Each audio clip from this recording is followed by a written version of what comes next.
আমরা মুসলমান ইসলামের আরো পতন ঘটাইতেছি, আমরা আমগর হোকা দিয়ে আমরা বাস দিতেছি। বুঝতে পারছেন কথাটা?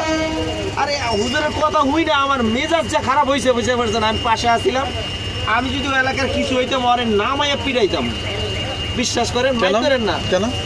ওয়াইসে ওয়াজ করতে হলে গিয়া আর নাদান যেগুলা অজ্ঞানী যাদের তাদেরকে জ্ঞান দান করা, আর কিছু না উদ্দেশ্য, তাই না? সে জ্ঞানী, সে অনেক বড় সার্টিফিকেট অর্জন করছে, তাই না?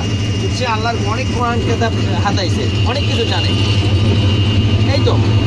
যে দিনের পথে নাই তাকে দিনে ফিরাই আনা, এই না যে অন্য ধর্মের গীবত গাইতে হইব, অন্য ধর্ম একদম খারাপ বাতিল এইটা সেইটা, মানে ওই ভাষা আমি জানি না এমনভাবে কথাটা বুঝতে পারছি। কেন আমরা অন্য ধর্মের বিপদ গাইতে যাবো কেন? হয় আমরা এই আমাদের ইসলাম ধর্ম, আমরা এই ইসলাম ধর্মের কল্যাণের কথাই বলি, অন্য ধর্মের কথা তো বলার প্রশ্নই আসে না।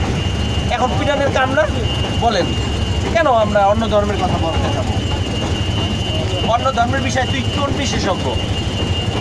তাহলে আমাদের ইসলাম ধর্মের শত্রু হয় আরো, বরঞ্চ আরো ও আরো বিচ্ছেদ ঘটাইতে চায়, সব অন্য ধর্মের লোকের সাথে আমাদের কি করতে চায়, আমাদের